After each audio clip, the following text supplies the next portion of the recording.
The night Grace Morgan opened the church door to a dying stranger, she had no idea that by sunrise the entire street would belong to him. The storm had been building over St. Matthew since dusk, pressing low over the small Pennsylvania town until the stained glass windows trembled in their frames. Grace stood alone beneath the dim lights of the sanctuary, gathering abandoned hymnals while rain struck the roof in hard, uneven bursts. It was nearly midnight. Everyone else had gone home hours ago, but the winter shelter in the church basement had received 3 unexpected families, and Grace had stayed to organize blankets, canned soup, and whatever dry clothes she could find. She was 27, tired enough to feel it behind her eyes, and still incapable of walking away when someone needed help. The old building creaked around her as she carried the last box toward the storage room. Then came the sound, 3 slow knocks against the side door. Grace stopped. The box shifted in her arms. No one used that entrance after dark. For several seconds she heard nothing except the rain and the low hum of the furnace. Then another knock came, weaker this time, followed by something heavy brushing against the wood. She set the box down. "Hello?" Her voice traveled through the empty hallway and returned smaller. There was no answer. Grace moved closer, each step careful against the worn tile. Pastor Daniel had warned her about opening the church alone at night. Kindness did not mean carelessness, he always said. But another sound came from outside, not a knock now, but a strained breath. Grace reached for the deadbolt. Cold air rushed in the moment she opened the door. A man stood beneath the narrow awning, one hand braced against the brick wall. He was tall, broad-shouldered, dressed in a dark wool coat that looked far too expensive for anyone wandering through town in the middle of a storm. Rain had soaked his black hair and darkened the collar of his white shirt. His face was pale beneath the porch light, but his eyes were alert, a sharp grey blue that studied her with unsettling focus. "You need a hospital," Grace said. "No hospital." His voice was low, controlled, though every word seemed to cost him. He glanced toward the empty parking lot before looking back at her. Please, that single word made the decision for her. Grace stepped aside. "Come in." He crossed the threshold, but his balance failed almost immediately. She caught his arm and guided him toward the nearest bench. Surprised by the solid weight of him and by the way he tried to pull away, as though accepting help was more dangerous than whatever had brought him there. "Sit down," she said. "That isn't a suggestion." For the first time, something shifted in his expression. Not quite amusement, more like disbelief that she had spoken to him that way. He sat. Grace locked the door and hurried to the small first aid room beside the church office. When she returned with towels, water, and the emergency kit, the stranger was staring toward the sanctuary. The candles near the altar had burned low, leaving the wooden cross outlined in amber light. "What happened to you?" she asked. "An accident. People who have accidents usually let someone call an ambulance." Grace knelt a few feet away, keeping enough distance to make the boundary clear. His coat had torn near the shoulder, and his breathing was shallow, but there was no visible injury she could not safely manage until morning. "Do you have a name?" He hesitated. It was only a fraction of a second, but Grace noticed Adrian. "Just Adrian, for tonight." Thunder rolled above the church. Somewhere outside, tires passed slowly over the flooded street, then faded into the storm. Adrian's attention snapped toward the sound. His entire posture changed. The exhaustion remained, but beneath it appeared something colder and more disciplined. Grace saw it in the way his eyes moved to the windows, the exits, the shadows between the pews. He was not frightened, he was calculating. "Is someone following you?" she asked. "Not anymore." That wasn't an answer. His gaze settled on her. "It was the safest one I can give you." Grace should have asked him to leave. She should have called Sheriff Collins, locked herself in the office, and waited for help. Instead, she handed Adrian a clean towel. "There's a room downstairs beside the shelter kitchen. You can rest there until the road's clear. You don't know me." "No," she said. "But I know what it looks like when someone has nowhere else to go." For a long moment he said nothing. The silence between them felt heavier than the storm. Then Adrian lowered his eyes, as though her answer had reached a place he kept guarded. "You shouldn't trust strangers," he said. Grace stood and gathered the unused supplies. "I don't, but this is a church. We help first and ask better questions in the morning." Adrian looked toward the cross again. Morning may come with problems. Morning usually does.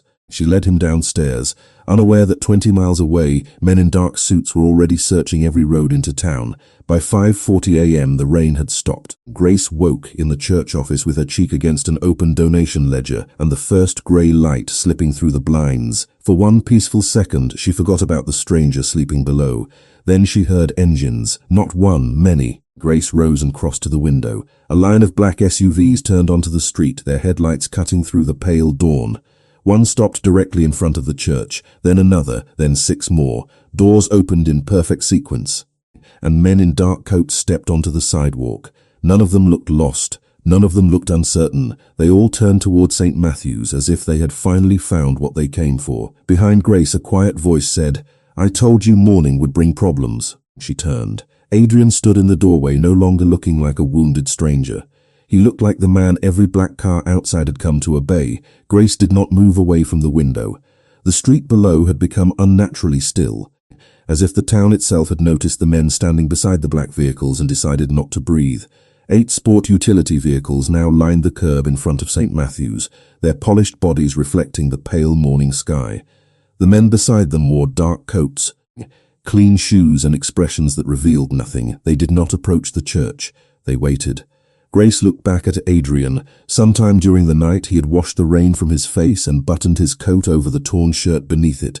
He still looked tired, but the weakness she had seen at midnight was gone. In its place was an authority so quiet that it unsettled her more than shouting ever could. "Who are they?" she asked. "My people. Your people do not look like they came for Sunday service." Adrian stepped toward the window but stopped before entering the light. "They came because I missed a meeting." Grace turned fully toward him. "People do not send 8 black cars because someone misses a meeting. Not usually, then start giving me real answers." His eyes rested on her for a moment. She could not tell whether he was deciding what to say or how much truth she could survive. "My full name is Adrian Moretti." The name meant nothing to her at first. Then a memory surfaced from a local news report she had half heard weeks earlier. A waterfront development outside Philadelphia, a charitable foundation, a businessman who avoided cameras and never gave interviews. Moretti Holdings. "You own construction companies," she said. Among other things, the engines outside continued to idle. Adrian glanced toward the office door. "Things you do not want connected to this church." Grace folded her arms. "You brought them here." "No, I tried very hard not to." Before she could answer, a knock echoed through the building, 3 measured strikes against the main entrance. Adrian's expression changed instantly. "Stay here. This is my church. Grace." It was the first time he had said her name. She had not told him during the night, which meant he had seen it on the volunteer badge pinned to her sweater, or on the framed staff photograph near the office. Either explanation should have felt ordinary. The way he said it did not. It sounded like a warning wrapped in restraint. "Nobody enters without my permission," she said. "That rule applied before your convoy blocked the street, and it still applies now." She walked toward the sanctuary. Adrian followed, 1 step behind, not arguing again.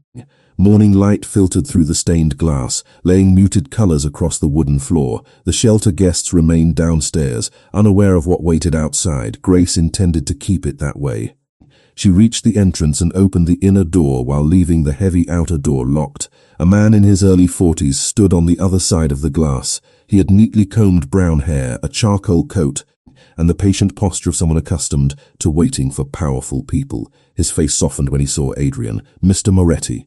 Adrian moved beside Grace. "Thomas, we have been searching since shortly after midnight. You found me." Thomas looked at Grace, then at the church behind her. His concern sharpened. "We should leave immediately." "Why?" Grace asked. Thomas did not answer her. His attention remained on Adrian. "There may have been a second vehicle near Route 30. We cannot confirm whether they followed us into town." Adrian's jaw tightened, but his voice stayed calm. "Move half the cars 2 blocks east. Keep the street open. No one comes onto church property." Thomas nodded once. Understood. Grace watched the exchange through the glass. No questions, no hesitation. The men outside began moving before Thomas had even returned to the curb, as though Adrian's instructions traveled faster than spoken words. 4 vehicles pulled away in silence. The remaining men repositioned themselves farther from the entrance, leaving the church steps clear. "You expect me to believe you are only a businessman?" Grace asked. "I expect nothing from you." "Good, because I do not believe you." Adrian looked toward the basement door. "How many people are downstairs?" 3 families, 11 people. "Children?" 5. Something dark passed through his expression, gone almost before Grace could name it. "They need to leave through the rear entrance. They have nowhere to go until the shelter bus arrives at 8, then the bus comes sooner." Adrian took out his phone. The screen had several missed calls, but he ignored them and dialed a number from memory. Arrange transportation for 11 people from St. Matthew's Church. Quietly. Warm food, temporary rooms, no names requested, and no cost to them. He paused 20 minutes. Grace stared at him. You cannot rearrange people's lives like pieces on a board. I am trying to keep them away from a problem they did not create. A problem you still refuse to explain. Adrian ended the call. For the first time since sunrise, the control in his face slipped. What appeared beneath it was not anger. It was regret. Last night, someone expected me not to walk away from that road, he said. If the wrong people learn that you helped me, they may decide you know something. I do not know anything. They will not care. The words settled between them, cold and final. Grace looked toward the sanctuary at the rows of empty pews, the donation box near the aisle, and the hand-painted signs the children had made for the winter shelter. This place had survived leaking roofs, unpaid bills, and years when faith seemed harder to find than money. She would not let fear own it now. Then you leave, she said. Adrian studied her with an unreadable expression. That was always the plan. He turned toward the door, but another sound stopped him. A telephone began ringing in the church office. Grace went back to answer it. The caller identification showed a block number. She hesitated, then lifted the receiver. St. Matthew's Church. A man's voice answered, calm and unfamiliar. You opened your door to the wrong stranger, Miss Morgan. The line went silent. Grace slowly lowered the phone. Adrian had followed her into the office. One look at her face was enough. What did they say? He asked. Grace met his eyes. Outside, the remaining engines continued their low mechanical hum. They knew my name. Adrian's expression became still in a way that frightened Grace more than panic would have. He crossed the office in 2 steps and took the receiver from her hand, listening to the empty line as though silence itself might reveal who had called. Did he say anything else? He asked. Only that I opened the door to the wrong stranger. Adrian placed the phone down with deliberate care. Thomas.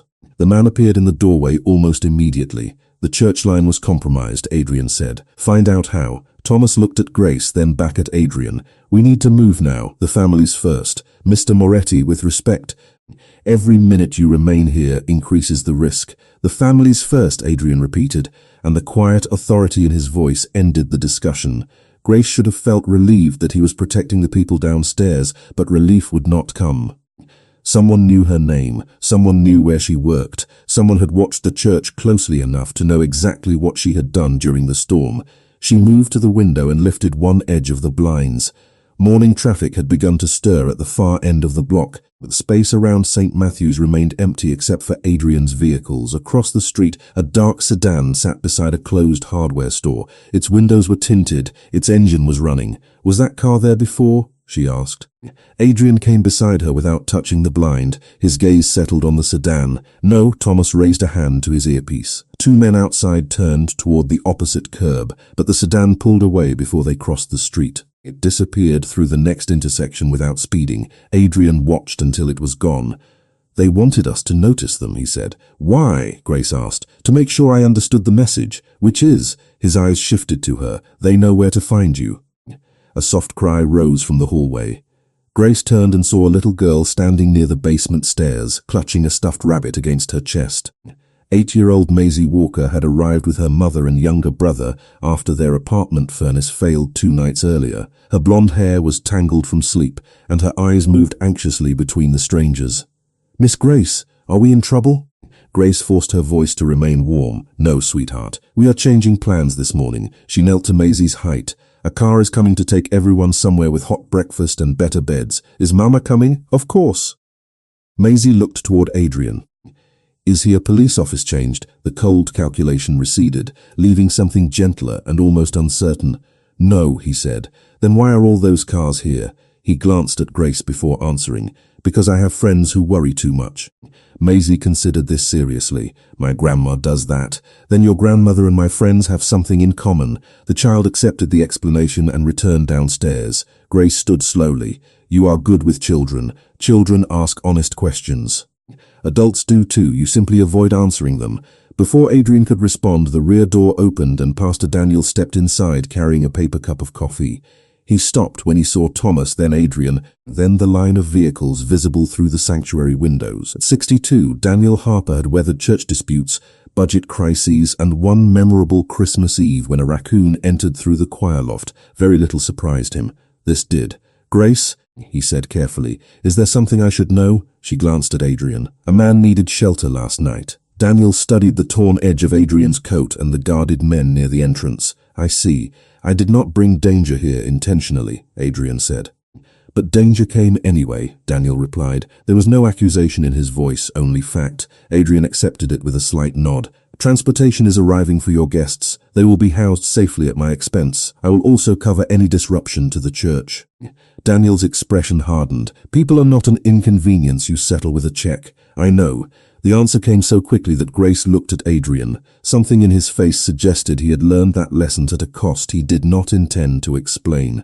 A white shuttle pulled into the rear lot 17 minutes later. Grace helped the families gather their belongings while Thomas's men carried bags and boxes without being asked.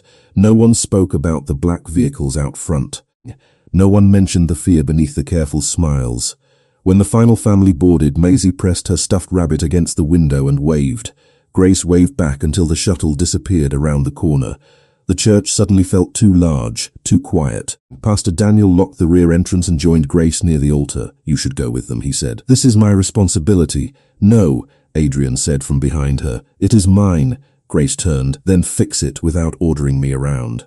I cannot protect you if you stay here. You do not get to decide where I stay. Adrian stepped closer, stopping several feet away. The person who called believes you matter to me. I met you 7 hours ago. That does not matter to them. Does it matter to you? The question escaped before Grace could stop it. Silence filled the sanctuary. Adrian's gaze held hers, steady and unreadable. Then the front doors rattled. Everyone turned. An envelope had been pushed through the narrow mail slot. Thomas reached it first and examined the plain white surface before handing it to Adrian. Grace's name was written across the front in black ink. Adrian opened it. Inside was a photograph taken during the storm. It showed Grace at the side entrance, one hand holding the door open while Adrian stepped into the church. On the back a single sentence had been written. Adrian read it once, then looked at Grace. What does it say? She asked. He hesitated, but this time he did not hide the truth. It says the next door you open will be for them. Grace read the sentence twice, but the words did not become less threatening. The sanctuary seemed to narrow around her, its familiar walls suddenly unable to keep anything out. Pastor Daniel moved closer, yet Adrian lifted one hand, not to silence him, but to keep everyone exactly where they were. His gaze traveled from the photograph to the stained glass windows, then to the dark corners near the choir loft. They were here during the storm, he said, watching.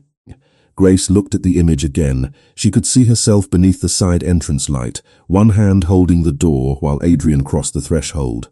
The angle placed the photographer near the alley behind the pharmacy, less than 60 feet from where she had stood. Why send this now? She asked. Because they want you afraid, Adrian answered, and they want me careless. Thomas stepped toward the front windows. The photograph may have been taken by the sedan we saw. No, Adrian said. That car was theater. This was prepared hours ago. His calmness made Grace angry, not because he was wrong, but because he sounded as though threats like this belonged to an ordinary morning. You knew this could happen, she said. Adrian met her eyes. I knew someone might follow me. I did not know they had reached the church before I did. That difference does not help me. No, it does not. There was no defense in his answer, only responsibility. Pastor Daniel took the photograph from Grace and examined it. The town police need to see this. Thomas glanced at Adrian, but Adrian did not object. Call Sheriff Collins, he said. Tell him everything you know. Grace studied him. Everything I know is almost nothing. Then tell him that. Daniel walked toward the office phone, but Thomas stopped him with a quiet shake of his head. Use your cellular telephone. The church line may still be monitored. The pastor reached into his coat and moved toward the far side of the sanctuary. Grace folded her arms, trying to steady herself. Who are they? She asked.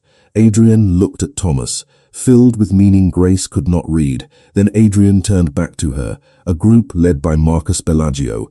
Another businessman? He uses that word. And what word do you use? Rival. The answer carried more weight than its single syllable should have held. Grace had heard the Bellagio name before, attached to casinos, shipping companies, and charity galas photographed in Philadelphia newspapers. Men like Adrian and Marcus existed in a world of tailored suits and closed doors, where public stories never matched private truths. Why would he care that I helped you? She asked. Because he believes kindness creates leverage. That is a terrible way to see people. It is also an effective one. Adrian slipped the photograph back into the envelope. You cannot remain here, we already discussed that. The situation changed. No, the threat became clearer. His eyes hardened, but his voice stayed controlled. Grace, they know your name, your workplace, and your connection to me. Staying here does not protect your independence. It only gives them a fixed address. She hated that he was right. The realization moved through her like cold water. St. Matthew's had always been the place she returned to when everything else felt uncertain. Her mother's illness, her father's silence after the funeral, the year Grace nearly left town and could not explain why she stayed. The church had held each version of her without asking for proof that she belonged. Leaving it now felt like surrender. Where would I go? She asked. A secure property outside the city. Your property, yes. Surrounded by your people, yes. With no way to leave unless you allow it. Something shifted in be free to leave. Then I would not be secure. That is the problem. Grace looked toward Pastor Daniel, who stood near the altar, speaking quietly to Sheriff Collins. She lowered her voice.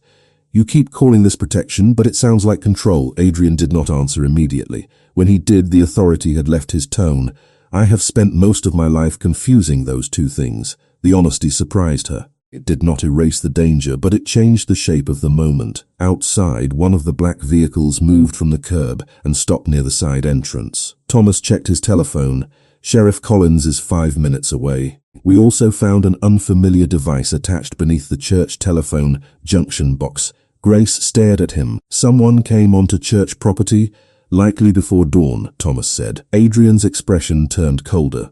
Remove it after the sheriff sees it. Nobody touches anything else. A loud chime sounded from Grace's cellular telephone. She pulled it from her pocket. An unknown number had sent a message containing another photograph. This one showed Pastor Daniel entering the church 15 minutes earlier. Beneath it were 6 words. He should not have come back. Grace's breath caught. Adrian took one look at the screen, then faced Thomas. The pastor leaves with the sheriff. Grace leaves with me.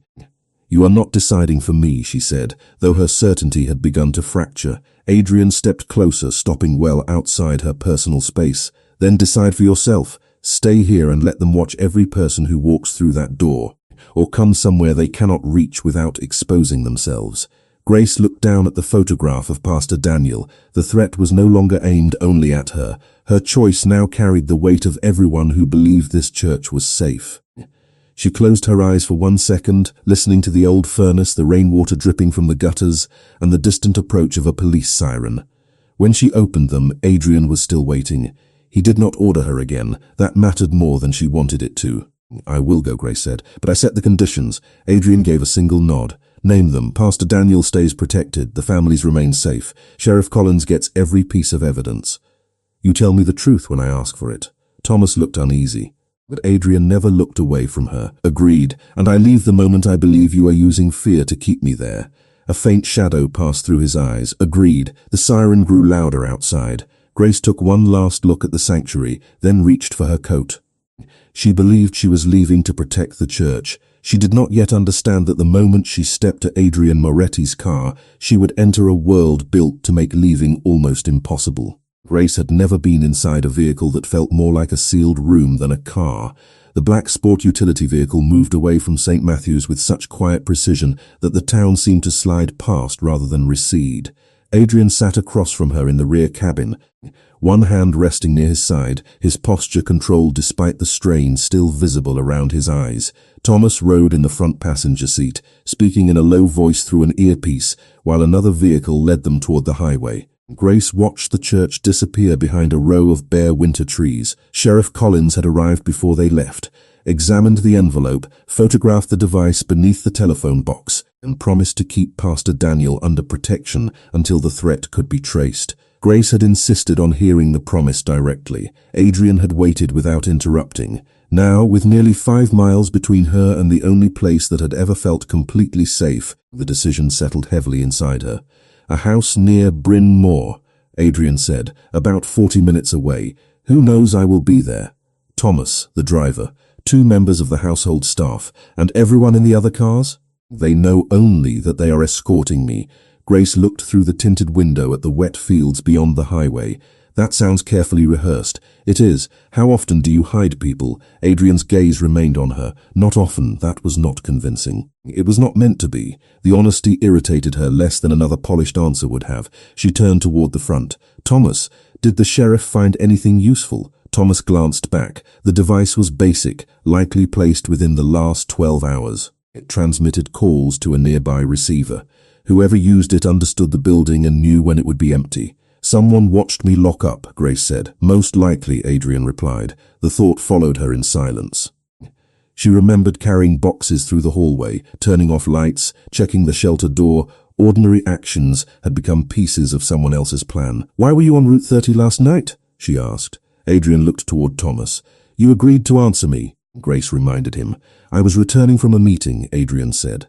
With someone who works for him. A friendly meeting? It was meant to prevent a dispute. Did it? No. His voice held no drama, only fact.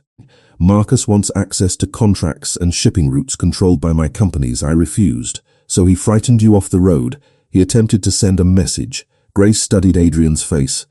And you came to the church because you knew it was there? I saw the steeple from the highway. You chose the first light you saw. Yes. The answer felt strangely important. No plan had led him to her, no calculation, only a light in bad weather and a door she could have kept closed. The lead vehicle suddenly slowed. Thomas raised a hand to his earpiece. Adrian's attention sharpened. What is it? He asked. Traffic obstruction ahead, Thomas said. A delivery truck stopped across the right lane. The driver changed lanes, but a second truck appeared from an entrance ramp and moved ahead of them at a low speed. Nothing about it looked openly threatening. That made the silence inside the vehicle worse. Adrian leaned forward. Take the next exit. Do not follow the original route. The convoy turned toward a narrow county road bordered by stone walls and leafless trees. Grace felt the vehicle accelerate, then settle into a steady pace. Is this them? She asked. I do not know, Adrian said. But uncertainty is enough to change direction. His telephone rang. The screen displayed an unknown number. He answered without greeting. Grace could hear only a faint, distorted voice. Adrian's expression did not change, but his fingers tightened around the phone. No, he said. A pause followed. She has nothing to do with this. Another pause. Then you have misunderstood me. He ended the call. What did they want? Grace asked. For me to bring you to a public location this afternoon. Why? To prove they can make me follow instructions. And if you refuse? Adrian looked out the window. They threatened the church's winter shelter. Grace felt the air leave her lungs. The families are not there anymore. They may not know that. Then we tell the police. We will. That sounded like there was more. Adrian met her eyes. There is always more with men like Marcus. The vehicle turned through iron gates set between two stone pillars. Beyond them stretched a long drive lined with bare maples. A grey mansion stood on a rise nearly half a mile away, its windows reflecting the cold morning light. Grace expected guards in obvious positions but saw only groundskeepers, a woman walking two dogs and a maintenance truck near a detached garage. The ordinary details felt intentional. This is your secure property? She asked. One of them. Of course it is. The car stopped beneath a covered entrance. Adrian opened his door, then paused before stepping out. Grace, once we are inside, Thomas will give you a telephone that cannot be traced through your regular number. You may call Pastor Daniel, Sheriff Collins, or anyone else you trust. You are trying very hard not to sound controlling. I am trying to keep my promise. She searched his face for manipulation and found only fatigue. That unsettled her more. Inside, the house was quiet and unexpectedly restrained. No gold fixtures, no marble statues, dark wood old books, simple furniture and framed photographs turned the enormous space into something almost human. A woman in her 60s approached from the hallway. Mr. Moretti, she said, relief softening her features. You should be resting. I will, Evelyn. This is Grace Morgan. She is our guest. Evelyn smiled at Grace without curiosity. Your room is ready. I did not know I had a room, Grace said. You do now, Adrian replied. Before she could challenge him, Thomas entered carrying a small black case. We have a problem, he said. The house was not mentioned on the call, but someone already knows we changed routes. Adrian's face hardened. How? Thomas opened the case and placed Grace's cellular telephone inside. On its screen was a new message received less than 1 minute earlier. It contained a photograph of the mansion taken from beyond the gates. Beneath it was a single line. Changing the road does not change the destination. Grace stared at the photograph until the mansion behind the gates no longer felt secure. The image had been taken from a wooded rise beyond the western wall. far enough away that the photographer must have used a powerful lens. One upper window reflected the morning sky. Another showed the faint outline of the room where they were standing. Adrian took the telephone from the case without touching the screen. "Lock the property," he told Thomas. "No one enters or leaves until every employee is accounted for." "The household staff has already been gathered," Thomas said. "The Western cameras lost their signal for 6 minutes before we arrived." Adrian looked toward the tall windows. "Close the shutters." The house changed around Grace with quiet efficiency. Wooden panels moved across the glass. Doors clicked into place. Footsteps passed through distant hallways, never hurried, never loud. Nobody asked Adrian why. Nobody questioned whether he was certain. His authority moved through the mansion like an invisible current, and everyone adjusted to it. Grace felt suddenly aware that she had entered a world where obedience was considered ordinary. "You said this place was safe," she said. "It was." Adrian's answer came without excuse. "That does not help. No, it does not." He turned to Thomas. "Move Evelyn and the remaining staff to the lower guest wing. Keep Grace near the central hall." Grace lifted her chin. "Grace can speak for herself." Thomas looked away, wisely refusing to stand between them. Adrian lowered his voice. "The western side may have been observed. The central rooms have no exterior access." "Then explain that instead of placing me like furniture." A flicker of regret crossed his face. "You are right." The admission stopped her more effectively than an argument. Men with Adrian's kind of power were not supposed to correct themselves. At least that was what Grace had always assumed. "The central rooms are safer," he continued. "You may choose any of them. Evelyn will show you where everything is. And you? I need to find out who knew our destination." Grace glanced at Thomas. "You said only a few people knew." "That remains true," Thomas replied. "Then one of those people betrayed you." Silence settled over the entrance hall. Adrian did not react, but Grace saw the smallest change in his eyes. Not surprise, recognition. The possibility had already occurred to him. "Or someone tracked the convoy," he said. "We do not accuse anyone without proof."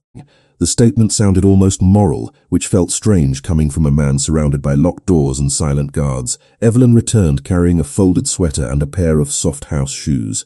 "You must be freezing," she told Grace. "The guest rooms are warmer." Her kindness felt like the first normal thing since sunrise. Grace followed her through a long corridor lined with black and white photographs. Most showed buildings, city streets, and family gatherings from decades earlier. In one picture, a dark-haired boy of perhaps 10 stood beside an older girl on the steps of the same mansion. Even at that age, the boy's expression was serious. "Is that Adrian?" Grace asked. Evelyn glanced at the photograph. "Yes, his sister, Lucia, is beside him." "Does she live here?" "Not anymore." The answer was gentle but final. Evelyn opened a guest room overlooking an enclosed courtyard. The furniture was elegant without being showy, and a small fire burned behind glass near the sitting area. Fresh clothes had been placed on the bed. Grace touched the sleeve of a cream sweater. "How did you know my size?" "I guessed," Evelyn said. "I have dressed enough women in this family to recognize one." Grace almost smiled. "I am not part of this family." Evelyn's expression softened. "No one said you were." She left before Grace could decide whether the answer had been reassuring. Grace changed into the dry sweater and returned to the hallway. She intended to call Pastor Daniel, but voices from a nearby study stopped her. The door was partly open. Thomas stood beside a large desk while Adrian leaned against its edge, one hand pressed carefully near his injured side. "You should have a doctor examine you," Thomas said. "Later, you were barely standing 6 hours ago. Grace cannot see weakness right now." The words unsettled her, not because he wanted to appear strong, but because he believed strength was something he owed her. Thomas lowered his voice. "The photographer may have received the address from inside our organization. I know. There are only 4 possibilities, 4 people. And if one is close to you." Adrian was quiet for several seconds. "Closeness does not erase truth." Grace stepped back before they noticed her. She returned to the central hall, where a new telephone waited on a small table. Pastor Daniel answered on the second ring. His voice was tired but steady. The sheriff had moved him to a nearby parish office. The shelter families were safe in a hotel arranged through an anonymous donor. Grace looked toward the study. "The donor was not anonymous," she said. "I know," Daniel replied. "People sometimes hide their better choices because they are ashamed of the life surrounding them. You think he is a good man?" "I think goodness is rarely as simple as a label." After the call ended, Grace noticed a door beneath the main staircase standing open. Beyond it, stone steps descended into a lower corridor. She heard children laughing. The sound did not belong in Adrian's guarded house. She followed it past a storage room and found a small office filled with boxes of winter coats, school supplies, and sealed medical packages. A laptop on the desk displayed a delivery schedule for shelters across 3 counties. Beside it lay a folder marked Moretti Community Relief. Grace opened it and found invoices for heating repairs, hospital bills and temporary housing. Every payment had been made through private accounts. None carried Adrian's name publicly. "You were not supposed to see this yet," he said behind her. Grace turned. Adrian stood in the doorway, his face unreadable. She held up the folder. "Why hide it?" "Because charity becomes advertising the moment cameras arrive. How many families have you helped?" "Enough to know it will never be enough." Grace looked around the room at the children's coats arranged by size and the boxes labeled with towns she recognized. For the first time, the mansion did not feel like the center of a criminal empire. It felt like the hidden side of a man no one had bothered to understand. Then she noticed one invoice lying apart from the others. It was addressed to St. Matthew's Church and dated 3 years earlier. The amount had covered the replacement of the shelter furnace after it failed during a January freeze. Grace remembered the anonymous donation that had saved them. She looked at Adrian. "You knew about my church before last night?" His silence answered first. Then he said, "I knew the building." Grace held the invoice tighter. "That is not the same thing." Adrian's gaze moved to the old paperwork and something guarded returned to his face. "No," he said quietly, "it is not." Grace kept her eyes on Adrian, waiting for the explanation he clearly did not want to give. The relief office around them suddenly felt less like a hidden charity room and more like evidence. 3 years earlier, St. Matthew's had been hours away from closing its winter shelter when the furnace failed during the coldest week of January. A repair company had arrived before sunrise, replaced the entire system, and refused to name the donor. Grace had spent years believing the money came from a former parishioner. Now Adrian stood beside the invoice, with the same silence he used whenever the truth became personal. "How did you know the church needed help?" she asked. "A hospital social worker contacted one of my foundations. That explains the furnace. It does not explain why you recognized the building last night." Adrian looked toward the shelves of supplies. "My mother used to take my sister and me there." Grace felt the room shift around that answer. "To St. Matthew's, twice a month, sometimes more. You grew up near my town?" "For a few years." His voice had become quieter, before everything changed. Grace remembered the photograph in the upstairs corridor, the serious boy beside his older sister. "What changed?" Adrian's jaw tightened. He turned the old invoice over as though the blank back might offer him an easier story. "My father died when I was 12. My mother followed 2 years later. Lucia became responsible for me before she was old enough to be responsible for herself." "And the church helped you? A woman there did." "Who?" Adrian looked at her then. "Your mother?" Grace forgot to breathe. The furnace hummed somewhere beyond the stone wall. Children's laughter echoed faintly from a recording playing on an unattended tablet, but the sound seemed to come from very far away. "My mother knew you. She worked in the food pantry on Saturdays. I know what she did." Grace heard the sharpness in her own voice and did not soften it. "You were usually in the nursery room drawing pictures." The detail struck harder than his confession. Grace remembered colored pencils, paper angels, and her mother's voice in the hallway telling frightened families that accepting help was not the same as failing. "You saw me once or twice, and you never said anything. Last night was not the time. What about this morning, or in the car? Or when you promised to answer my questions?" Adrian accepted each word without looking away. "I should have told you sooner. Yes, you should have." Grace placed the invoice on the desk. Anger moved through her, but beneath it was something more confusing. The stranger she had sheltered had not chosen St. Matthew's entirely by chance. Even if he had only seen the steeple from the highway, the building already belonged to his memories. "Did you know who I was when I opened the door?" she asked. "No." "When did you realize?" "When I saw your name on the volunteer photograph. And then I remembered your mother." Grace turned away. Her mother, Helen Morgan, had been gone for 7 years. She had never mentioned a boy named Adrian Moretti, but there had been hundreds of families, hundreds of children, hundreds of quiet acts Grace only learned about after the funeral. "What did she do for you?" Grace asked. Adrian was silent for so long that she thought he might refuse. "She gave Lucia groceries without making her fill out forms she could not understand. She found us a motel room during a winter storm. When I tried to return the money, she told me to help someone else when I was able." Grace looked around the room again. The coats, the medical packages, the heating bills, the temporary housing records. This is because of her. It began because of her.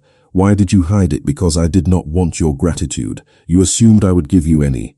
A faint expression touched his face, almost a smile, but it disappeared quickly. No, I assumed you would ask harder questions. Grace folded her arms, then answer one. How does a boy helped by a church become a man who needs guarded convoys? Adrian's eyes lowered. By believing power can prevent loss.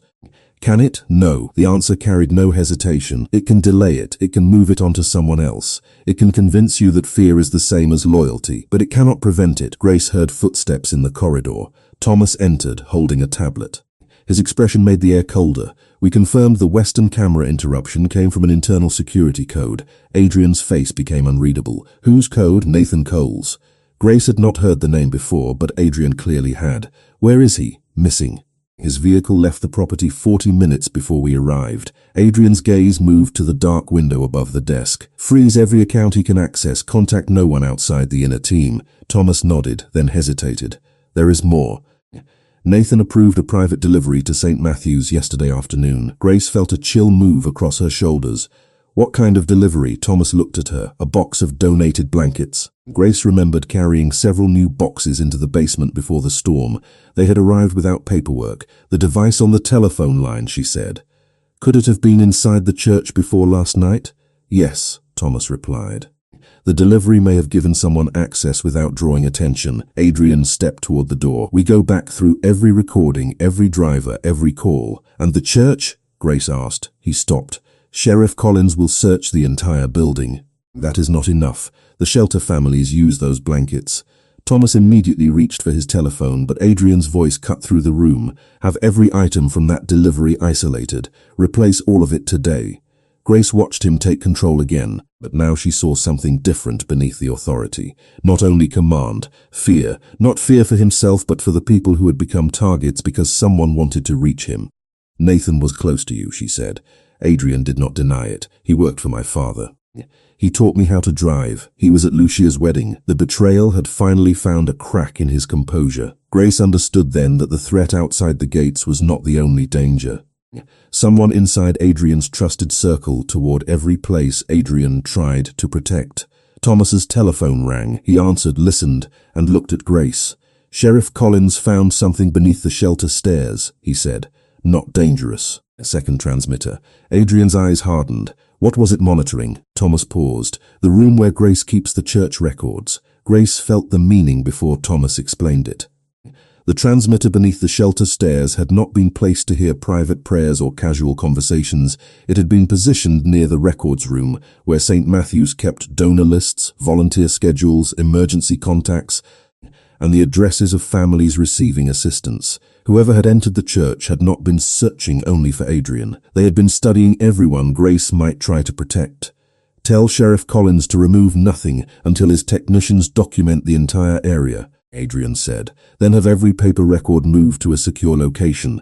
Grace stepped between him and the doorway. Those records belong to the church, I know. Then Pastor Daniel decides where they go. Adrian held her gaze. A few hours earlier, he might have issued the order anyway. Now he reached for his telephone and placed it in her hand. Call him, Grace did. Pastor Daniel listened without interruption, then agreed that the records should be transferred temporarily to the county administration building under Sheriff Collins's supervision. He also confirmed that the shelter families remained safe and that every donated blanket had been collected. When the call ended, Grace handed the telephone back. Thank you for asking, she said. You should not have needed to remind me. Thomas looked down at his tablet, giving them the privacy of someone pretending not to hear. Adrian turned toward him. Find Nathan. His personal telephone is inactive and his company vehicle was abandoned near Paoli Station. Train records. We are checking them. Grace studied Adrian. You trusted him. Yes. Then why would he betray you? Money, fear, resentment. Men usually choose one and pretend it was all three. His voice was controlled, but the answer felt practiced, as though he had spent years preparing for betrayal and had still been surprised when it came. Thomas's tablet chimed. He read the message, then looked toward Grace. Nathan accessed the church relief database 3 weeks ago through the Moretti Foundation network. How could he do that? She asked. The foundation shares information with approved partner organizations to prevent duplicated payments, Thomas said. Nathan supervised emergency grants. Grace thought of the families whose names appeared in those files. People escaping eviction, elderly residents without heating, mothers requesting grocery cards. Their hardest moments had become entries on a screen, and someone had treated those entries like a map. Shut down the shared system, Adrian ordered. Notify every partner. No details by electronic message. Speak to directors personally. Thomas left the room. Adrian remained beside the desk. One hand resting against the wood was returning, his face had lost color, and his breathing had become shallow. Sit down, Grace said. I am fine. You said that last night. It was almost true then. It is less true now. She pointed toward the chair. Adrian looked as though no one had directed him toward furniture in years, but he sat. Grace found a sealed medical kit on the supply shelf and checked the small dressing near his side without disturbing it. There was no immediate emergency, but he needed rest and professional care. A doctor should examine you, she said. One is coming. When? Soon. That is not a time. A faint trace of amusement softened his expression. Within 15 minutes. Grace closed the kit. You could have said that first. I am learning. Footsteps approached quickly. Thomas returned, no longer hiding his concern. Nathan contacted us. Adrian stood despite Grace's look. How? He called the private office line. He asked to speak with you alone. Trace it. Already underway. Thomas placed a secure telephone on the desk. A light blinked beside the waiting line. Adrian reached for it, but Grace caught his wrist before she could reconsider. He looked down at her hand, then at her face. She released him immediately. Do not promise him anything involving the church, she said. I will not. Adrian answered and activated the speaker. Nathan. For several seconds, only static came through. Then an older man spoke. His voice sounded exhausted rather than triumphant. I did not expect you to survive the road. Adrian's face became still. You arranged it. I provided a route. Marcus made his own decisions. You gave him access to St. Matthew's. I gave him information. I did not know he would involve the families. Grace felt anger rise, sharp and clear. Adrian's voice remained low. You knew exactly what information becomes in his hands. Nathan exhaled. You stopped listening years ago. Marcus offered a way out. A way out for whom? For all of us. He wants the Eastern shipping contracts. Give them to him and he will leave the church alone. Adrian looked at Grace. She saw the decision form before he spoke. No. Nathan's voice hardened. Then you are choosing pride over innocent people. No. I am refusing to reward you for placing them in danger. Marcus will not accept that answer. Then Marcus can hear it from me. A pause followed. He wants a meeting at 4 this afternoon. The old municipal courthouse in Westchester. No police. No convoy. Bring the Foundation access codes. Adrian's eyes narrowed. And Grace felt the room go cold. Nathan answered softly the call. That is not happening, he said. Thomas checked the tracing display. We have a location. The call came from a motel near King of Prussia. Adrian moved toward the door. Grace stepped in front of him again. You are injured, and this is clearly designed to pull you away from the house, which is why I am not going alone. Nathan said no convoy. Nathan no longer decides anything. Thomas's telephone rang before either of them could continue. He listened for less than 10 seconds, then lowered it slowly. The motel room is empty, he said, but the sheriff found an envelope inside. Adrian's expression darkened. What is in it? Thomas looked directly at Grace. A copy of her mother's death certificate and a photograph of Helen Morgan standing beside Nathan Cole 20 years ago. Grace stared at the photograph on Thomas's tablet and felt the room tilt beneath her. Her mother stood outside St. Matthew's beneath a summer sky, younger than Grace remembered her, wearing the blue volunteer apron she had kept folded in a kitchen drawer for years. Beside her was Nathan Cole. He looked thinner then, with dark hair and a reserved expression, but there was no mistaking him. They were not posing like strangers. Helen's hand rested on his arm, and Nathan was looking toward someone beyond the camera, with the familiarity of a man who belonged there. Where did this come from? Grace asked. The envelope contained the original print, Thomas said. Sheriff Collins sent the image immediately. Adrian took the tablet, studied it, then looked at Grace. Did your mother ever mention him? No. Her answer came too quickly. She searched her memory anyway. Her mother had spoken about families, volunteers, children, and people who needed second chances. She had rarely used last names. Maybe she knew him through the pantry. Nathan did not live near St. Matthew's, Adrian said. He worked for my father in Philadelphia.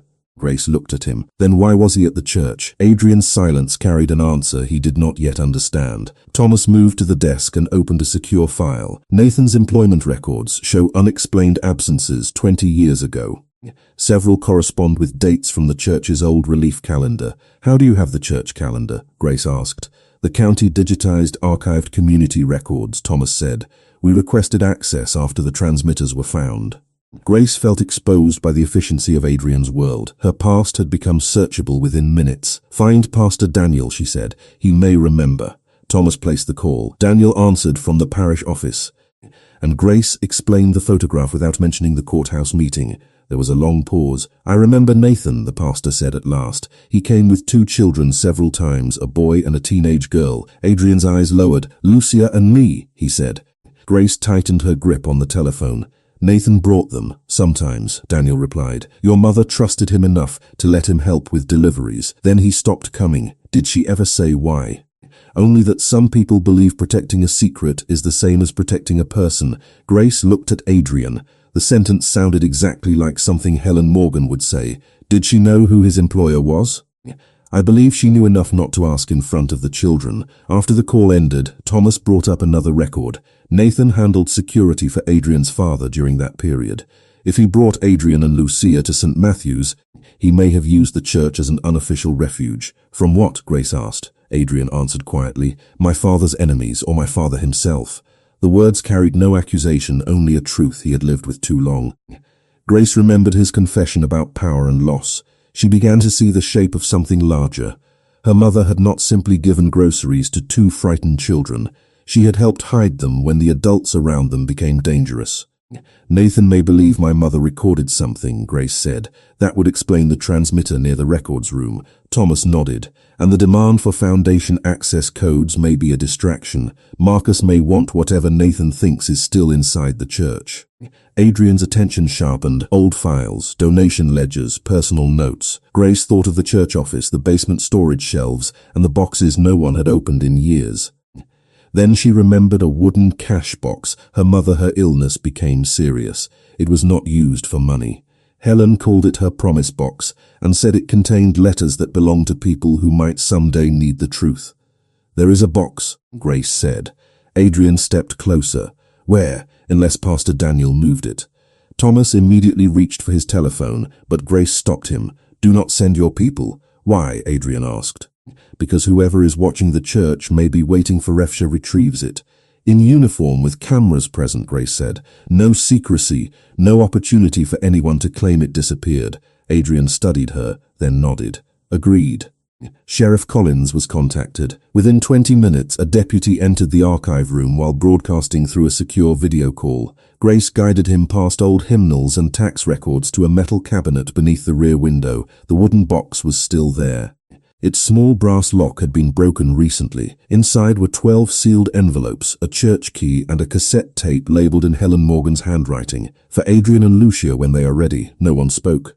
Grace felt her mother's presence in the room more clearly than she had in years. Bring everything to the county building, she told the sheriff. Do not play the tape there, Adrian said. Grace turned toward him. Why? Because if my father's name is connected to it, we do not know who else may be implicated. You promise truth. I am not asking to hide it. I am asking to control who hears it first. Grace considered the request. It sounded dangerously close to the secrecy that had created this problem, but his expression held fear rather than calculation. Sheriff Collins listens with us, she said. Pastor Daniel too. Adrian nodded, agreed. Thomas's telephone rang again. This time, the caller identification displayed Nathan's name. Adrian activated the speaker without waiting. You found the box. Grace's skin went cold. You were watching the archive room, Adrian said. I was protecting what Helen left behind. By threatening her daughter? Marcus found the church before I could stop him. Grace stepped toward the telephone. What is on the tape? Nathan went silent when he heard her voice. Miss Morgan, your mother saved 2 children from a decision made by powerful men. That recording proves who ordered it. Adrian's face became pale. Ordered what? Nathan's answer came in a tired whisper. The death of your parents was never carried out by a rival family. It was authorized from inside your own house. The line remained silent after Nathan's confession, but the silence did feel empty. It felt occupied by 20 years of decisions no one had named. Grace watched Adrian stand beside the desk, one hand resting against its edge, his face stripped of the authority he usually wore so easily. For the first time since she opened the church door, he looked less like a man everyone obeyed and more like the boy from the photograph upstairs. Who authorized it? Adrian asked. Nathan did not answer immediately. Your uncle, Victor Moretti. Sharply, Grace had never heard the name, but Adrian's reaction was enough. Victor died 12 years ago, Adrian said. Yes, Nathan replied. After spending years making certain everyone believed a rival family was responsible, Adrian's voice grew quieter. Why?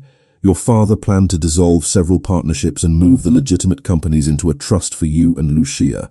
Victor would have lost control, money and protection. He believed fear would keep the organization united. Grace felt sickened by the cold simplicity of it. And my mother knew, she asked. Nathan exhaled through the telephone.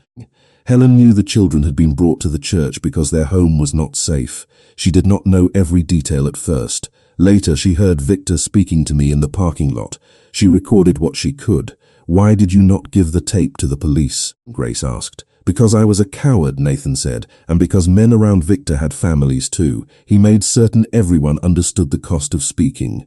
Adrian stared toward the shuttered window. You stayed with us afterward. I thought I could protect you from inside. You protected the lie. Nathan's voice broke slightly. Yes, Grace heard no triumph in the admission, only regret worn thin by time. Thomas moved closer to the desk. Why involve Marcus now?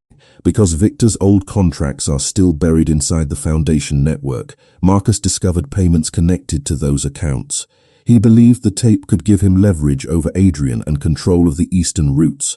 So you gave him the church records, Grace said. I gave him access to financial archives, Nathan replied. He found your mother's name. After that, I lost control. Adrian's gaze hardened. You never had control. The words landed with finality. Where are you? Thomas asked. Nathan ignored him. The courthouse meeting is a trap. Marcus does not want the access codes anymore. He wants the tape and Grace. Grace felt Adrian's attention move toward her. Why me? She asked. Because Helen's handwriting appears on every envelope. Marcus believes you can identify which documents are real. He also believes Adrian will trade anything for your safety. Adrian's face became unreadable again, but this time Grace understood the emotion beneath it. Fear had returned, disciplined and silent. Cancel the meeting, she said. I never agreed to it. Marcus will still expect you. Then he will be disappointed. Nathan spoke quickly. He will not wait. He has people near the county building. Thomas was already dialing Sheriff Collins. Lock down the archive transfer, Adrian ordered. Move the box to a secure evidence room. No civilian access. Grace stepped closer to the telephone. Nathan, why send the photograph of my mother? Because I needed you to find the tape before Marcus did. You threatened Pastor Daniel. Marcus sent that message. Grace closed her eyes for 1 second. The distinction did not absolve him, but it clarified the pattern. Nathan had betrayed Adrian, then tried to guide them toward the truth while hiding his. Come forward, she said. Give Sheriff Collins everything. I cannot. You can. You do not understand the people involved. I understand fear, Grace said. I also understand what happens when people let fear make every decision for them. My mother spent her life helping people step out of that kind of prison. Nathan did not speak. Then a sound came through the line, faint but clear. Church bells. Grace opened her eyes. Where are you? She asked. Nathan hesitated. Grace. Adrian said softly, already understanding the bells. She thought through the towns near King of Prussia, the old churches, the hourly chimes. Pastor Daniel had once taken volunteers to a food pantry beside St. Anne's Chapel, less than 2 miles from the abandoned motel. The chapel bells rang every half hour. St. Anne's, Grace said. Thomas relayed the location to Sheriff Collins. Nathan heard him. Do not send uniformed officers, he warned. Marcus may be watching. Then walk inside the chapel, Grace said. Stay where people can see you. Call the sheriff from the office. You sound like your mother. The words nearly broke her composure. Then listen to me the way you should have listened to her. Another long silence followed. All right, Nathan said. I will go inside. The call ended. Thomas received confirmation that county deputies were being sent discreetly. Adrian remained still, his gaze fixed on the silent telephone. You were a child, she said. Whatever Victor did was not your failure. Adrian looked at her, and the pain in his eyes was more honest than anything he had said. I built my life around avenging a lie. Then do not let the truth become another excuse to destroy yourself. Before he could answer, Thomas's telephone rang. His expression changed as he listened. The county building has been evacuated, he said. Someone triggered the fire alarm. The evidence room is secure, but the box was moved during the evacuation. Adrian straightened. Moved where? Thomas lowered the telephone slowly. No one knows. Sheriff Collins says the deputy carrying it never reached the secure floor. Grace felt the fear return, cold and immediate. Was the deputy identified? Thomas looked at the screen. The badge number was real. The man wearing it was not. Grace looked from Thomas to Adrian and understood that the stolen box had changed everything. Until that moment, Marcus Bellagio had been searching for proof. Now he might possess it. Adrian moved toward the study door, but Thomas stepped into his path. "You are not leaving without a medical examination. Then have the doctor meet us in the car, Mr. Moretti." "We do not have time." Grace heard the old command returning to his voice, the tone that made rooms obey. She also saw the way his hand pressed briefly against his side before falling again. "Thomas is right," she said. Adrian turned toward her. "The box contains evidence connected to my family and your mother, which is exactly why you cannot make decisions while barely standing. I am standing. That is not the same as being well." For 1/10 second, neither moved. Then Adrian exhaled and sat on the edge of the desk. "5 minutes," he said. The doctor arrived almost immediately, a calm woman named Dr. Emily Carter, who carried a compact black bag and spoke to Adrian without fear or ceremony. She examined him behind the closed study door, while Grace and Thomas reviewed the county building security recordings on a tablet in the hall. The false deputy appeared in 3 separate camera angles. He wore a county uniform, kept his face lowered, and carried Helen's wooden box beneath one arm. He exited through a service corridor during the confusion and entered a grey utility van parked beside the loading dock. "The license plate is covered," Grace said. Thomas enlarged the image. "But the maintenance logo is visible." The van belonged to a heating contractor based outside Philadelphia. Grace recognized the company name immediately. They repaired the furnace at St. Matthew's 3 years ago. Thomas looked at her. "The anonymous repair Adrian funded?" "Yes." Adrian emerged from the study with a fresh bandage beneath his shirt and Dr. Carter behind him. "The company was legitimate then," he said. "Nathan selected it." Thomas began searching corporate records. "It changed ownership 18 months ago. The current parent company is controlled through a Bellagio subsidiary. The connections settled over them with terrible clarity. Marcus had not discovered St. Matthew's during the storm. He had been circling the church through old financial records, waiting for the right piece to matter. "Track every vehicle registered to the contractor," Adrian ordered. Thomas sent the request, then looked at the map on his tablet. "The van was last seen heading west on Route 3, toward Westchester," Grace said. "Toward the courthouse meeting," Adrian corrected. His telephone rang. This time the caller identification showed a public number from the old municipal courthouse.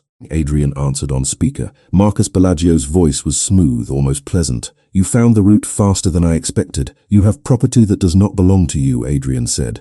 "Property is such a flexible word. The box belonged to Helen Morgan. Helen is gone. Her daughter is with you. Perhaps Grace should decide." Grace stepped closer. "I decide that you give it to Sheriff Collins," Marcus laughed softly. "You do sound like your mother." Grace felt anger rise, but she kept her voice steady. "You never knew her." "No. But Nathan spoke about her often enough. He called her the only honest person in a dishonest room."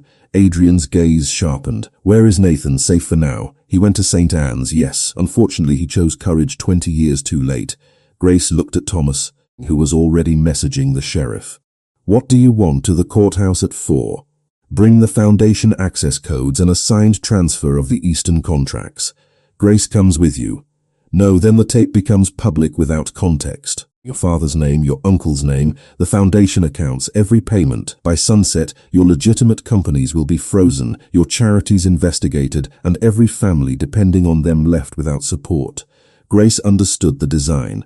Marcus did not merely believe surrender was the only way to protect innocent people. "You are using the families as leverage," she said. "I am using reality," Marcus replied. "Power is deciding who suffers when men refuse to cooperate." Adrian's expression became colder. Marcus continued, "No convoy, no police inside the building. Bring Grace, or I release everything and disappear with the original tape." The line ended. Thomas checked the time. It was 12 minutes past 2. "We have less than 2 hours, he said. "We notify federal authorities," Grace said. Adrian looked at her. "They will freeze the accounts before sorting truth from manipulation. Then prepare the records first. Separate every charitable payment from the old contracts. Give investigators the truth before Marcus gives them a lie." Thomas paused, then nodded slowly. "That could work. Full voluntary disclosure through outside counsel." Adrian's eyes remained on Grace. "It would expose everything." "Not everything," she said. Only what can survive daylight. The words seemed to strike him deeply. He had spent his life controlling information, building walls around every weakness, every debt, every act of kindness. Now the only path forward required him to open the doors himself. "And the meeting?" he asked. "You go," Grace said, "but not to surrender. You are not coming. Marcus asked for me because he thinks I am leverage. Let him believe that." Adrian's face hardened. "No, you promised I could decide for myself." "Not when the decision places you directly in danger. Then this is not protection, it is control again." Silence filled the hall. Dr. Carter and Thomas both looked away. Grace stepped closer, lowering her voice. "My mother left that tape because she believed truth would matter someday. I will not hide in your house while another powerful man decides what her courage was worth." Adrian searched her face for fear. She had plenty of it. She simply refused to let fear make the decision. At last he spoke. "You stay beside me. You do exactly what Thomas says if anything changes." "I agree to stay beside you. I do not agree to stop thinking." A faint, weary smile touched his face. "I would not expect you to." Thomas's telephone rang before they could make another plan. He answered, listened, and turned pale. "Sheriff Collins reached St. Anne's," he said. "Nathan is alive, but Marcus's people arrived first." They took his notebook. "What was in it?" Grace asked. Thomas looked at Adrian. "A list of every account Victor Moretti used, including one that is still active today under a name Adrian knows." Adrian's expression changed. "Whose name?" Thomas hesitated only once. "Lucia Moretti." Adrian did not speak for several seconds. Grace watched the name settle over him with more force than any threat Marcus had made. Lucia Moretti was not simply his sister. She was the person he had built his life around protecting, the one family bond he had never allowed the outside world to touch. "Lucia does not manage foundation accounts," Adrian said at last. "She does not manage any of my companies." Thomas kept his voice careful. "The account is registered through a trust created in her name when she was 19. Nathan's notebook shows repeated transfers from Victor's old network into that trust, then into shell companies now linked to Marcus. Lucia would never agree to that." "She may not know," Grace said. Adrian looked at her. The possibility hurt him, but he did not reject it. "Call her," he told Thomas. Thomas dialed from a secure telephone. The call went unanswered. He tried a second number. Nothing. Adrian's expression hardened. "Where is she?" "Her home staff says she left this morning for a medical appointment in Manhattan," Thomas replied. "The driver was not one of ours." Grace felt the pattern tighten around them. Marcus had the wooden box, Nathan's notebook, and now possibly Lucia. Every move was designed to make Adrian react before he could think. "He wants you afraid enough to surrender everything," Grace said. "Then we give him what he does not expect." Adrian turned toward her. "Which is the truth before 4 o'clock. Thomas understood first. "Voluntary disclosure." Grace nodded. "Send the financial records to federal investigators, state authorities, the Foundation Board, and independent counsel at the same time. Include the account in Lucia's name. Explain that you believe it was created without her knowledge." Adrian looked toward the shuttered windows. "Once we release those files, there is no taking them back." "That is the point," Grace said. "Marcus cannot threaten to expose what you have already exposed yourself." The room remained quiet. Adrian had built his power by controlling what others knew. Grace was asking him to survive by giving up that control. "Do it," he said. Thomas began making calls immediately. Lawyers were contacted. Account files were copied to protected servers. Foundation directors were instructed to preserve every record and cooperate fully with investigators. Adrian signed a statement acknowledging that companies under his control had inherited accounts connected to illegal arrangements created before he was an adult. He also authorized the immediate suspension of every disputed shipping contract Marcus wanted. Grace watched his name appear at the bottom of the document in dark ink. It looked less like surrender than release. At 3:15, they left the mansion in 2 ordinary vehicles rather than the black convoy. Thomas drove the lead car with 2 security specialists. Adrian and Grace followed with a plainclothes federal agent who had agreed to coordinate outside the courthouse after receiving the disclosure. Adrian sat beside Grace in the rear seat, his face pale but steady. "You can still remain outside," he said. "So can you." "Marcus will not negotiate with Thomas." "We are not going there to negotiate." Adrian glanced at her. "You sound very certain." "I am trying to learn from you. That concerns me." Despite everything, Grace almost smiled. Westchester appeared beyond the windshield beneath a grey afternoon sky. The old municipal courthouse stood at the end of a narrow street, its stone columns darkened by years of weather. Most offices had moved to newer buildings, leaving the upper floors used only for storage and public meetings. At 3:58, Adrian and Grace entered through the front doors. Thomas remained close behind, as agreed, while federal agents positioned themselves outside without uniforms or marked cars. The interior smelled of dust, old paper, and radiator heat. Marcus waited in the former council chamber. He was in his late 40s, silver at the temples, that made him look more like a banker than a man who had spent the morning threatening a church. Helen's wooden box rested on the table before him. Lucia sat several feet away. She was unharmed, but her face was pale with anger. "Adrian," she said. Relief broke through her composure. He moved toward her, but Marcus raised one hand. "Not yet." Adrian stopped. "You involved my sister. Her name was involved long before I arrived." Marcus opened Nathan's notebook. "Victor used her trust for years.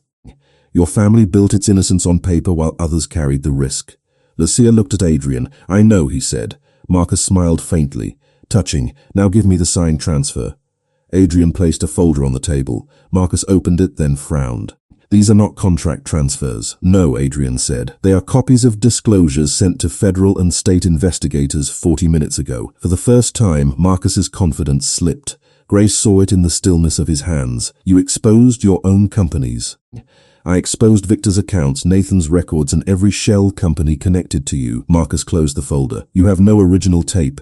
"Neither do you for long," Grace said. Marcus looked at her. "The box is not yours. My mother left it for Adrian and Lucia. You stole it from county custody. Every camera between that building and this courthouse recorded the route your people used." He leaned back, recovering some composure.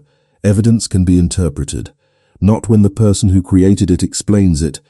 A voice said from the doorway. Nathan Cole entered beside Sheriff Collins. He looked exhausted, but he walked without hesitation. Marcus's face changed. Nathan placed a signed statement on the table. "I gave the sheriff everything," he said. "Victor's order, the account structure, your offer, and my role in accessing the church." Marcus glanced toward the windows. Thomas stepped between him and the nearest exit, not threatening, simply present. Federal agents entered behind the sheriff. No one raised a voice, no one needed to. Marcus looked at Adrian. "You think this makes you clean?" "No," Adrian said. "It makes me accountable." The distinction seemed to silence the entire room. Sheriff Collins recovered the wooden box and returned it to Grace. Inside, the envelopes remained sealed, and the cassette tape was untouched. Lucia stood and crossed to her brother. Adrian held her shoulders for one brief moment, as though confirming she was real. Then he stepped back and faced Nathan. "Why did you let Victor use her name?" Nathan lowered his eyes. "Because I thought keeping you both alive justified every compromise." Grace heard the echo of Adrian's own mistake in those words.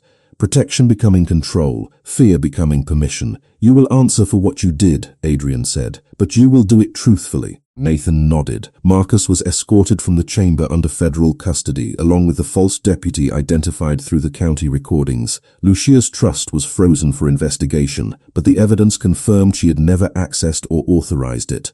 Before sunset, the Foundation's legitimate relief accounts were legally separated and protected by an independent board, ensuring that no shelter family or medical program lost support. As Grace carried her mother's box down the courthouse steps, the clouds opened just enough for a narrow line of sunlight to reach the street. Adrian walked beside her without guards between them. His empire had become smaller in a single afternoon, but his silence felt lighter. "What happens now?" Grace asked. He looked toward the box in her hands. "Now we listen to your mother." That evening they returned to St. Matthew's under a sky washed clean by the storm. Sheriff Collins unlocked the side entrance while Pastor Daniel waited inside the sanctuary with Lucia, Thomas, and Nathan. The church had been searched from basement to bell tower. Every hidden device was gone. The records had been secured. The shelter families were still safe, and the winter program would reopen once the county completed its final inspection. Grace carried her mother's wooden box toward the front pew, where an old cassette player waited beside the altar. Adrian walked next to her without issuing instructions, without scanning every doorway as though control could prevent loss. He was still watchful. He was something inside him had shifted. Lucia sat beside him as Grace placed the tape into the player. Sheriff Collins activated an official recorder so the evidence could be preserved. Then Grace pressed the button. Static filled the sanctuary. A moment later, Helen Morgan's voice returned after 7 years of silence. Grace closed her eyes. Her mother sounded younger, tired, and determined. She explained that 2 children had been brought to St. Matthew's because their home had become unsafe. She named Adrian and Lucia. She described a conversation she had overheard between Nathan Cole and Victor Moretti in the parking lot. Victor had admitted arranging the deaths of Adrian's parents and blaming a rival family to secure control of the organization. Helen said she had copied financial information Nathan secretly provided, sealed the evidence, and hidden it at the church because she feared Victor's influence would prevent an honest investigation. Then her voice softened. Adrian and Lucia, none of this belongs on your shoulders. Built a prison around you. Truth is not revenge. Truth is a door. Walk through it, and do not carry their darkness into the life that waits beyond it. The tape clicked off. No one moved. Grace opened her eyes and found Adrian staring at the cross above the altar. His face remained composed, but tears had gathered silently along Lucia's lashes. She reached for her brother's hand. He held it without looking away from the place where Helen's voice had faded. Nathan broke the silence first. I should have brought this forward years ago. Sheriff Collins faced him. You will have the opportunity to explain every decision in a formal statement. Nathan nodded. He did not ask for forgiveness. He left the church beside the sheriff, prepared to cooperate and accept legal responsibility for the records he had shared, the surveillance he had enabled, and the deception he had protected. Marcus Bellagio remained in federal custody while investigators connected him to the stolen evidence, the false county identification, the threats against the church, and the financial schemes tied to Victor's old accounts. The evidence also cleared Lucia of any knowledge or participation. Over the following weeks, Adrian surrendered control of every company linked to illegal contracts. He opened the remaining records to investigators and testified about the organization he had inherited. Several businesses closed, others were restructured under independent management. The Moretti Community Relief Foundation became a separate public charity overseen by a board that included hospital administrators, shelter directors, financial auditors, and Pastor Daniel. Adrian refused a seat. It should never depend on one man again, he said. Grace understood what the decision cost him. Power had been his language for most of his life. Giving it away was the first honest apology he had offered the world. 4 months later, St. Matthew's reopened its renovated winter shelter. The new security system was paid for through a transparent community grant. The furnace worked. The basement walls had been repainted. Maisie Walker returned with her mother and brother to deliver a box of handmade paper flowers.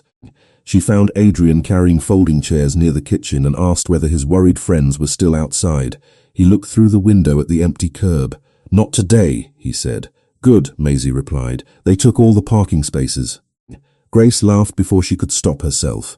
Adrian looked at her, and the guarded expression he once wore so naturally gave way to something warmer. Their relationship did not begin with promises. It began with ordinary choices. Coffee after shelter meetings.